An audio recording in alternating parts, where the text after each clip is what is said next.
तो आज की इस वीडियो में हम नेक्स्ट इंपॉर्टेंट क्वेश्चन हम डिस्कस करने जा रहे हैं कि बिल्स ऑफ एक्सचेंज और जो प्रोमिसरी नोट होता है उसके बीच में डिफरेंस क्या होता है। तो पहले मैं आपको बिल्स ऑफ एक्सचेंज के बारे में थोड़ा सा एक ओवरव्यू में दे देता हूँ। देखिए, मान लेते हैं कि आपने उधार में किसी को माल बेचा, ठीक है, और आपको उससे 1 लाख रुपए लेने हैं। अब आपने उससे बोला कि आप ना मुझे लिख कर दो कि हाँ कि आप मुझे इतनी तारीख को आप मुझे पेमेंट करोगे। बेसिकली मतलब आपको उस पर ट्रस्ट नहीं है, तो आपने बोला कि आप मुझे लिख के दो। बट वो एज ए जो सिंपल पेपर होता है वो उस पर लिख के नहीं देगा, वो लिख के देगा बिल्स ऑफ एक्सचेंज पे, ठीक है, बिल्स ऑफ एक्सचेंज पे। तो ये होता है डॉक्यूमेंट का नाम। तो बिल्स ऑफ एक्सचेंज पे वो लिख के देगा कि हाँ मैं मिस्टर एक्स को इतनी तारीख को इतने रुपए में पे करूँगा, ठीक है। तो इससे क्या होगा कि एक हमारे पास एक लीगल एविडेंस होगा कि हाँ हमने इसको इतने का माल हमने बेचा था और इसने हमसे प्रॉमिस किया था कि ये हमें इतना अमाउंट हमको पे करेगा।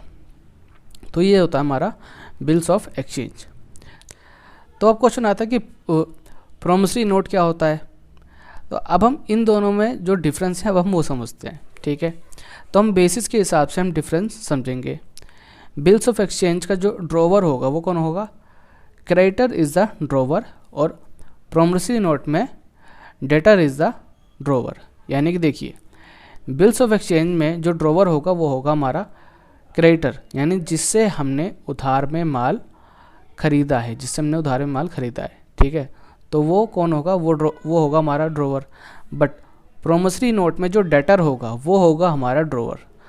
और डेटर कौन होता है? जिसको हमने उधार में माल बेचा है और हमें उससे पैसा लेना है। अब बिल्स ऑफ एक्सचेंज में कहते हैं ऑर्डर या फिर प्रॉमिस कौन देता है? तो बिल्स ऑफ एक्सचेंज में it is an order to pay, ठीक है। मतलब बिल्स ऑफ एक्सचेंज क्या है? एक ऑर्डर है अमाउंट पे करने का, बट यहाँ पर प्रॉमिस है, ठीक है। It is a promise to pay. Bills of exchange, अब यहाँ पे बात करते हैं एक्सेप्टेंस की, ठीक है। It needs acceptance by the drawee. यानी देखिए, अब हमने एक सामने वाली पार्टी को हमने क्या करा, हमने सामने वाली पार्टी से हमने 1 लाख रुपए का माल हमने खरीदा उधार में, ठीक है। तो अब अगर हम बिल्स ऑफ एक्सचेंज पे हम लिख के दे रहे हैं कि हम आपको इतनी तारीख को हम पे कर देंगे, तो इसका मतलब ये नहीं कि हाँ कि सामने वाला मान लेगा कि हाँ 1 तारीख को पे करेगा। उसकी भी एक्सेप्टेंस ज़रूरी है, मतलब उसको ये एक्सेप्ट करना ज़रूरी है, ठीक है, कि आप मुझे 1 तारीख को पेमेंट कर देना, आप मुझे बिल्स ऑफ एक्सचेंज आप मुझे दे दो, ठीक है। बट प्रॉमिसरी नोट में एक्सेप्टेंस की कोई ज़रूरत नहीं होती। It does not need acceptance by the drawee. अब बिल्स ऑफ एक्सचेंज में पार्टीज़ कितनी होती हैं? इसमें 3 पार्टीज़ होती हैं। एक होता है ड्रॉवर, एक होता है ड्रॉवी, एक होता है पेई, ठीक है। अब मान लेते हैं कि मैंने क्या करा, मैंने बिल्स ऑफ एक्सचेंज ड्रॉ करके मैंने सामने वाली पार्टी को दिया। अब जिस किसी के पास भी वो बिल्स ऑफ एक्सचेंज होगा मुझे पेमेंट उसको करनी है। तो यानी कि मैंने क्या करा, मैंने बिल्स ऑफ एक्सचेंज दिया बी को, बट बी ने दे दिया सी को।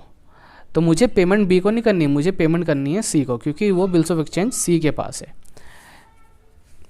और प्रॉमिसरी नोट में सिर्फ 2 पार्टीज होती है, एक होता है प्रॉमिसर, एक होता है पेई, ठीक है। मतलब एक वो पार्टी जिसने प्रॉमिस किया पे करने के लिए, और एक वो होता है जो पेई है, ठीक है।